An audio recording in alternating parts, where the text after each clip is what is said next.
Je suis conscient de ne pas avoir parlé de tout ce que j'aurais voulu dire. J'aurais aimé parler de la théorie de l'univers cyclique, de la cosmologie. Bon, ça part sur des choses qui risquent d'être difficiles à comprendre, donc c'est bien parce qu'on en est resté sur des choses que le commun des mortels peut appréhender facilement. J'aurais aimé sinon expliquer, mais je ne vais pas le faire. Hein. Pourquoi il est très rationnel de penser que ce qu'on appelle vibration, j'aime pas trop le mot, hein, mais il y a un spectre vibratoire qui appartient à notre conscience, cette conscience qui extraneuronale, qui peut se définir par un spectre vibratoire, capable d'adresser une destination. Tout ça, c'est fondé sur quelque chose de rationnel. Là, il s'agit, j'en ai pas parlé, voilà, j'ai pas remis en question la notion d'espace et de temps. Bon, il faudrait remettre en question la notion d'espace, identifier l'espace à la conscience, et on arriverait à comprendre de quoi je parle lorsque je parle de vibration. Je parle de vibration du vide. Je parle de vibration du vide hors du temps. Dans mes travaux, j'ai démontré que des informations dans l'infinitésimal pouvaient avoir une influence considérable sur les trajectoires des boules dans un billard. Donc on peut extrapoler ça à notre réalité et dire que la causalité, elle s'exprime à double sens parce que la causalité du présent n'est valable que pendant un certain temps.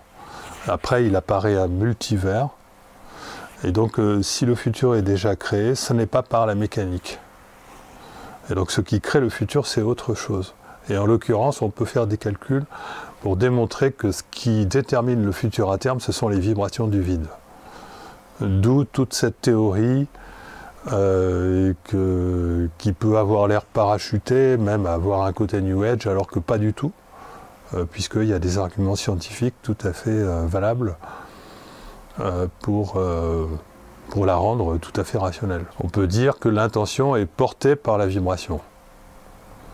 Parce que l'intention, c'est un peu comme un programme, si on veut, c'est un peu comme un archétype, et c'est quelque chose qui peut être porté par une vibration. La musique, par exemple, un orchestre, c'est une vibration. D'accord ? La musique est portée par des fréquences. Et on a une conscience qui est capable de la décoder, sans passer par le cerveau. D'accord ?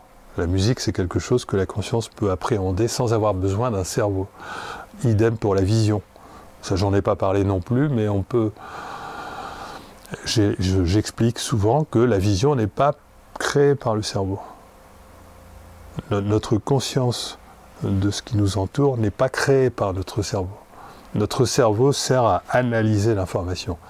Il ne sert pas à créer l'information visuelle. Voilà, tout ça, ce sont des aspects sur lesquels j'ai fait l'impasse. Il faut considérer le cerveau comme une antenne, comme un tableau de bord. Comme un tableau de bord. Ce n'est pas le cerveau qui crée la conscience. À l'intérieur du cerveau, il y a un pilote qui est la conscience. Le cerveau ne crée pas le pilote, pas plus que votre voiture ne crée son conducteur. L'espace n'existe pas en tant que tel. Il n'existe pas plus lorsqu'on est incarné que lorsqu'on est désincarné. Parce qu'il est créé par la conscience, parce que c'est la conscience, et donc l'espace subsiste en dehors du cerveau. Et donc il faut simplement s'imaginer la réalité de la même façon, mais avec d'autres propriétés. En dehors du cerveau, on ne va rien perdre en qualité de perception. Le réel pourra même apparaître comme étant beaucoup plus riche que la manière dont on le perçoit en situation incarnée. Parce qu'en situation incarnée, en fait, on perd de l'information. Quand vous êtes dans une voiture, vous voyez moins le paysage que lorsque vous êtes en dehors de votre voiture. Ça, c'est la situation de la conscience à l'intérieur du cerveau. C'est pas la situation naturelle. Donc, il ne faut pas avoir peur de mourir parce qu'on croit que quand on meurt, on va perdre complètement conscience. C'est exactement le contraire. C'est ce qui explique les expériences de mort imminente. S'il n'y avait pas de modèle théorique, de modèle physique qui permettrait de le comprendre, on pourrait peut-être en douter. Mais aujourd'hui, on sait que, par exemple, l'information quantique se conserve, qu'elle est en dehors du temps. Et donc, si effectivement, on a des raisons de considérer que la conscience est l'information quantique, ah ben ça y est, ça nous fournit une explication du fait que la conscience subsiste après la mort. Ça ne veut pas dire qu'on va conserver toutes nos prérogatives. On ne sera plus capable de réfléchir comme on le faisait. On ne sera plus capable d'analyser. Ça va être un mode de fonctionnement complètement différent. On va perdre la notion du temps. On va accéder directement à l'information. C'est grâce au cerveau que nous sommes tous la même conscience en train de créer la même réalité. Sans cerveau, on ne peut pas faire ça. Le cerveau a quand même une utilité fondamentale. C'est-à-dire que la notion d'incarnation dans un cerveau, elle va nous servir à créer collectivement la même réalité, chose qu'on ne peut pas faire en dehors du cerveau.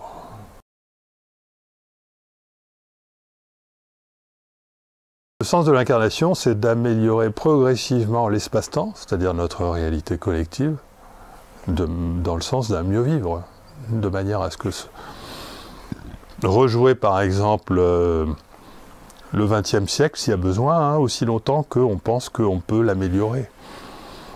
Je ne sais pas, enfin, il y a deux sens à l'incarnation, c'est l'apprentissage et la mission.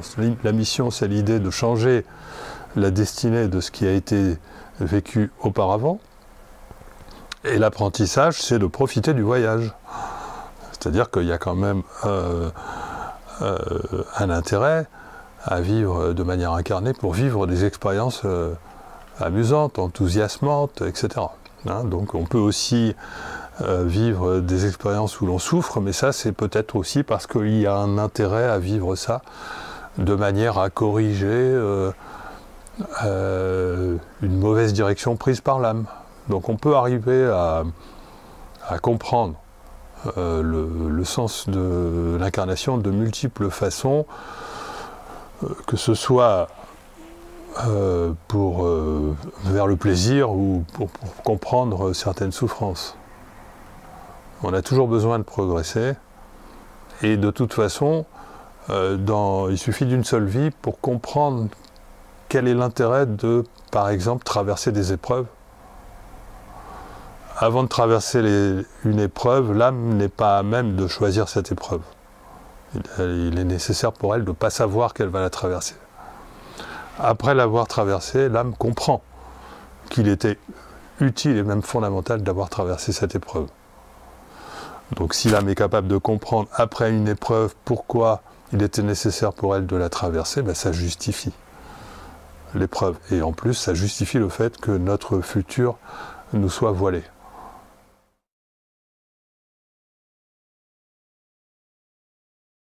Oh ben, j'en ai un paquet. Hein. Je vais devenir un magicien. On va commencer par mettre en route Synapse, faire qu'au niveau collectif, ça crée quelque chose qui fasse tache d'huile. Il s'agit juste de faire exemple. Hein. Il pourrait y avoir d'autres synapses, d'autres outils dans ce genre. Et puis je vais continuer d'étoffer ce modèle rationnel.